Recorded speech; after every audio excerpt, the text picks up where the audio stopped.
Welcome, fellow sciencers. It is I, Aaron Freeman, one of the Chicago Brain Buddies, and I am joined, as ever, by my ace droogie, Peggy Mason. Hello, Professor Peggy Mason, Professor of Neurobiology. Your ace what? Your ace what? Droog. Droog? Droog is the Russian word for friend. And droogie was the term used by Alex in A Clockwork Orange to describe his friends, his droogies. So, okay. Ace Droog, that's right. All the Russians got that immediately. Speaking of Russians, my health club is filled with Russians. This is how I know most of the Russians that I know is because of my health club. And every 6 days a week in my health club, I spend taking water aerobics, which is why 6 days a week. 6 days a week. I'm there doing water aerobics. And it will come as a shock to no one that at the end of, an hour, 40-minute, 50-minute workout, my little fingers are all raisiny and weird. But I know why. Why is that? Osmosis. Because it's just like a sponge. Water gets absorbed by the outer layers of the skin. Like a sponge, it puffs up, but some of the tissues that connect the outer layers of the skin to the muscle don't get filled with water. The puffy parts raisin out like a sponge. Great idea. Thank you very much. Except it's wrong. What do you mean it's wrong? It's obvious. What do you mean? Wrong? It should be right. It should be right. Thank you very much. It should be right, but it's not. Let's say you did an experiment. You cut a nerve going out your hand. That hand wouldn't get crinkly. It is you that is making the crinkliness. It's your nervous system. Clearly, the water has something to do with it because we have to sense we're in water. We have to be in water for a certain amount of time. But the thing that actually makes the crinkliness is your sympathetic nervous system. Why would we bother to do this? And why would evolution say, yes, let's select for this. Let's have crinkly fingered animals. Because we are land-based animals, and animals that spend too much time in the water should look bad, so that land-based animals wouldn't want to hang out with them. That's a great answer. Do you think it's right? No, of course not. I'm just not. But it's right. If I expected to be right, I wouldn't be talking to you. I talk to you for humility. The thought is that we get crinkly in water so that we can hold on to things in water. It gives us better grip. So as it turns out, if you take a wet object and you try to hold it with your regular fingertips, you will have a more difficult time than if you try to hold it with your crinkly fingertips. There was actually an experiment on that precise question. Exactly so. Your ability to grip wet objects is better with the little ridges that you get in water. It's increasing the surface area of the finger? I think it's increasing the tension that you manage to put onto an object. So you and the object are going to stay together rather than it slip away. Like treads on a tire. Right.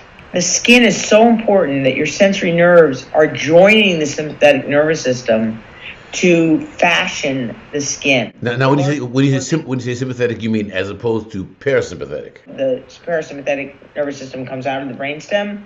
Sympathetic comes out of the spinal cord. I also read that this effect, this wrinkling, only happens on, I wish I could remember the word.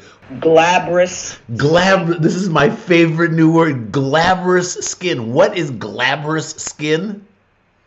Glabrous skin, hairy skin. Glabrous, hairy. Here's the line. It's basically right here. This is that smooth, hairless. It's a different feel than this, which is hair. It has hairs and is a different. It's a thinner feel to it. Have your eyes closed. Put your hand into water that is the same temperature as your skin. Do you perceive that you're in water? Do you perceive wet? I only know that there was an old college trick that if somebody is like drunk and lying on the couch, if you put their hand in body temperature water, it'll make them pee. That's an old. Okay, I'm not. This is what I know. I'm just saying. I'm not. Don't try this at home. 20 plus years ago, I was teaching in the graduate school course on somatosensation. Somatosensation. You mean the feelings of the body, the soma, the body.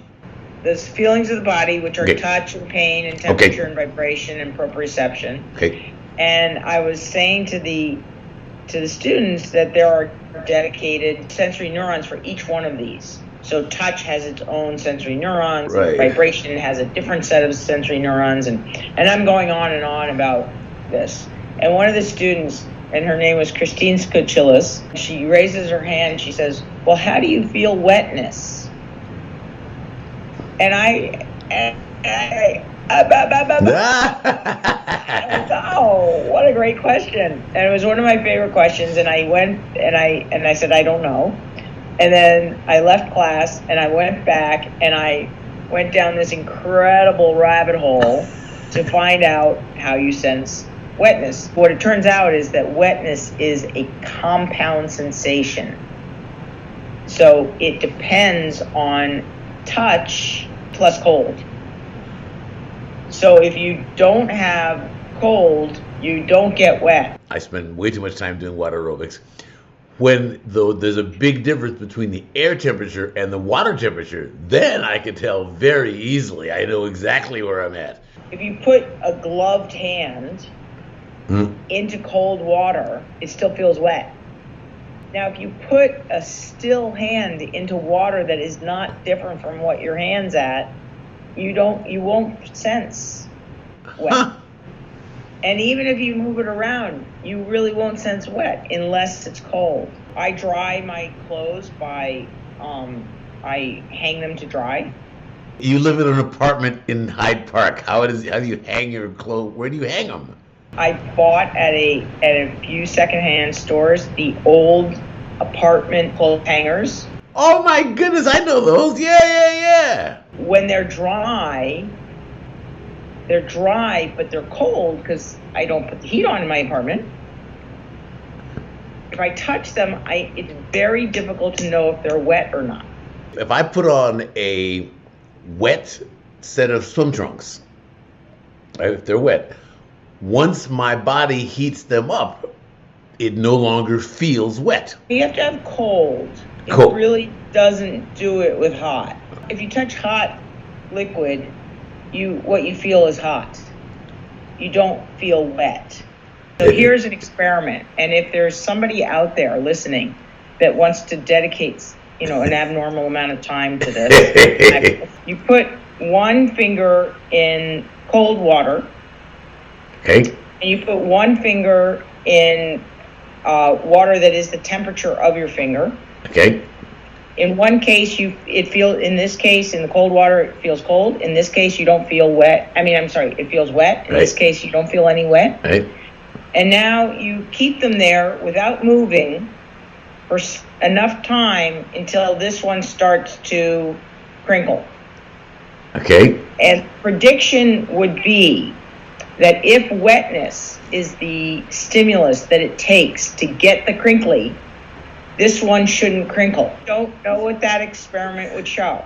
So if anyone has the patience, knock yourself out and let us know what happens. I love it. That seems like an entirely good place to end up. You've got your assignment now. You've got your assignment. Thanks, Peggy. We're the Chicago Brain Buddies. I'm personally burning with curiosity. Well, let's see if somebody does it. Yeah. Well, so we'll listen, and we hope that we want to thank everybody for watching and listening, and we hope you'll all check out the Chicago Brain Buddies podcast on the favorite podcast platform that you want to listen to. She's Peggy Mason. I'm Aaron Freeman, and we're grateful to you. Thank you, Peggy. Bye.